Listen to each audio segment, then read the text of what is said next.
already seen the book for today. It's called The Brown Fairy Book, from a very famous series of fairy tales, a famous series of collections by Mr. Andrew Lang. And the story for today is called Kisa, the cat. Once upon a time, there lived a queen who had a beautiful cat. The cat was the colour of smoke, with china blue eyes, and she was very fond of it. The cat was constantly with her and ran after her wherever she went, and even sat up proudly by her side when she drove out in a fine glass coach. "Oh, kitten," said the queen one day, "you are happier than I am, for you have a dear little kitten just like yourself, and I've nobody to play with but you." "What do you mean, nobody to play with but me?" thought the cat, but she answered, "Don't cry," and laid her paw on her mistress' arms. "Crying never does any good. I will see what can be done." And the cat was as good as her word. As soon as she returned from the drive, she trotted off to the forest to consult the fairy who dwelt there, and very soon after the queen had a little girl, who seemed made out of snow and sunbeams. The queen was delighted, and soon the baby began to take notice of the kitten as she jumped about the room, and would not go to sleep at all unless the kitten lay curled up beside her. 2 or 3 months went by, and though the baby was still a baby, the kitten was fast becoming a cat. And one evening when, as usual, the nurse came in to look for her, to put her in the baby's cot, she was nowhere to be found. What a hunt there was for that kitten, to be sure! The servants, each anxious to find her, as the queen was certain to reward the lucky man, searched in the most impossible places, as you do when you go looking for a cat. Boxes were opened that would hardly have held the kitten's paw. Books were taken from bookshelves lest the kitten should have got behind them. Drawers were pulled out, for perhaps the kitten might have got shut in. But it was all no use. The kitten had plainly run away, and nobody could tell if it would ever choose to come back. Years passed away, and one day, when the princess was playing ball in the garden, she happened to throw her ball farther than usual, and it fell into a clump of rose bushes. The princess, of course, ran after it at once, and she was stooping down to feel if it was hidden in the long grass, when she heard a voice calling her. "Ingebjörg, Ingebjörg," it said, "have you forgotten me? I'm Kisa, your sister." "But I've never had a sister," answered Ingebjörg, very much puzzled, for she knew nothing of what had taken place so long ago. "Don't you remember how I always slept in your cot beside you, and how you cried till I came?" But girls have no memories at all. Why, I could find my way straight up to that cot this moment if I was once inside the palace. "Why did you go away then?" asked the princess. But before Kisa could answer, Ingebjörg's attendants arrived breathless on the scene, and were so horrified at the sight of a strange cat, what a horrifying sight indeed, that Kisa plunged into the bushes and went back to the forest. The princess was very much vexed with her ladies-in-waiting for frightening away her old playfellow, and told the queen, who came to her room every evening, to bid her good night. "Yes, it is quite true what Kisa said," answered the queen. "I should have liked to see her again. Perhaps some day she will return, and then you must bring her to me." Next morning it was very hot, and the princess declared that she must go and play in the forest, where it was always cool, under the big shady trees. As usual, her attendants let her do anything she pleased, and, sitting down on a mossy bank where a little stream tinkled by, they all soon fell sound asleep. The princess saw with delight that they would pay no heed to her, and wandered on, expecting every moment to see some fairies dancing round the ring, or some little brown elves peeping at her from behind a tree. But alas, she met none of these. Instead, a horrible giant came out of his cave and ordered her to follow him. The princess felt much afraid, as he was so big and ugly, and began to be sorry that she had not stayed within reach of help. But as there was no use in disobeying the giant, she walked meekly behind. They went a long way, and Ingebjörg grew very tired, and at length began to cry. "I don't like girls who make horrid noises," said the giant, turning round. "But if you want to cry, I will give you something to cry for." And, drawing an axe from his belt, he cut off both the feet, which he picked up and put in his pocket. Then he went away.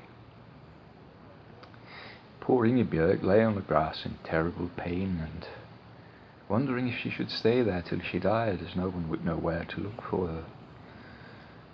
How long it was since she had set out in the morning she could not tell. It seemed years to her, of course. But the sun was still high in the heavens when she heard the sound of wheels, and then, with a great effort, for her throat was parched with fright and pain, she gave a shout. "I'm coming," was the answer, and in another moment a cart made its way through the trees, driven by Kisa, who used her tail as a whip to urge the horses to go faster. Directly Kisa saw Ingebjörg lying there, she jumped quickly down, and lifting the girl carefully in her two front paws, laid her upon some soft hay and drove back to her own little hut. In the corner of the room was a pile of cushions, and these Kisa arranged as a bed.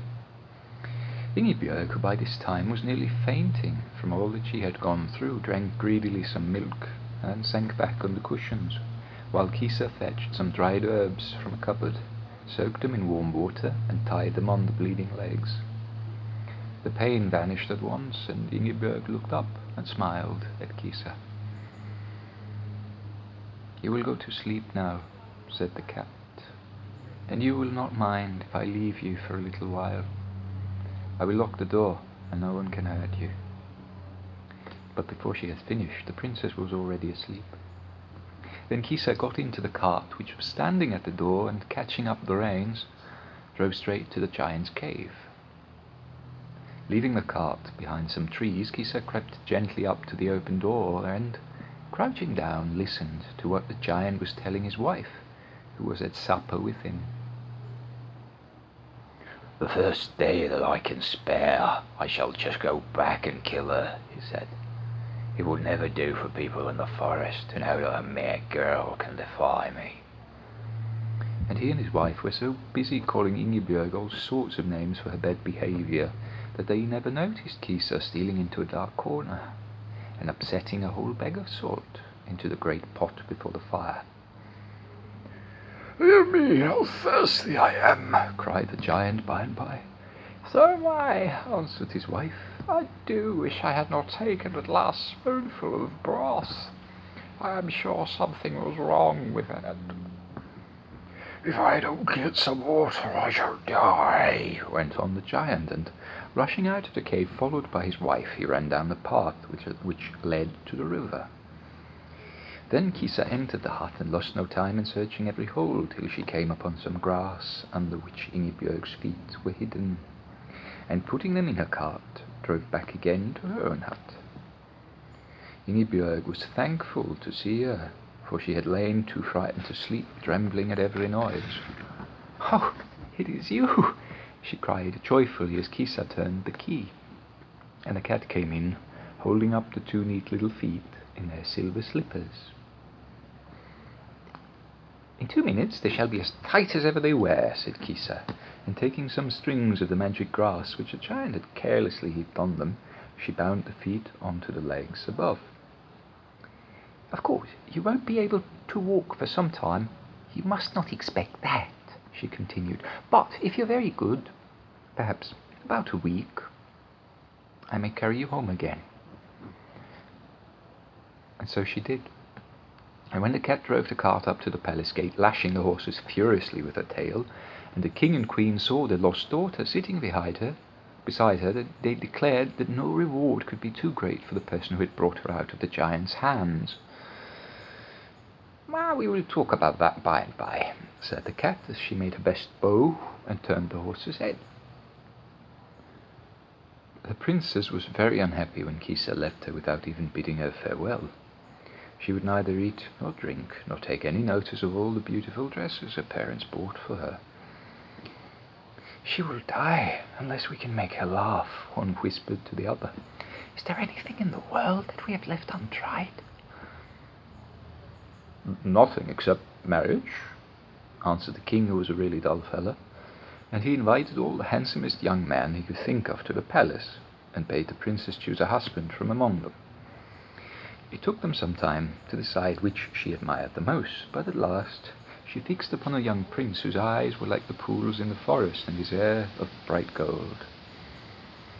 The king and the queen were greatly pleased, as the young man was the son of a neighbouring king, and they gave orders that a splendid feast should be got ready. When the marriage was over, Kisa suddenly stood before them, and Ingebjörg rushed forward and clasped her in her arms. "I have come to claim my reward," said the cat. "Let me sleep for this night at the foot of your bed." "Is that all?" answered Ingebjörg, much disappointed.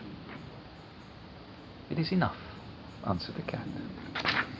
And when the morning dawned, it was no cat that lay upon the bed, but a beautiful princess.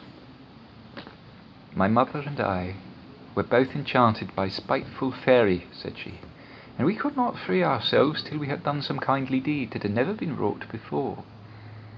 My mother died without ever finding a chance of doing anything new, but I took advantage of the evil act of the giant to make you as whole as ever." Then they were all more delighted than before, and the princess lived in the court until she too married. But after a few years she was really fed up and bored with being a princess, because that's a very dull thing to do, so she turned into a cat again, left out, and went to explore the world.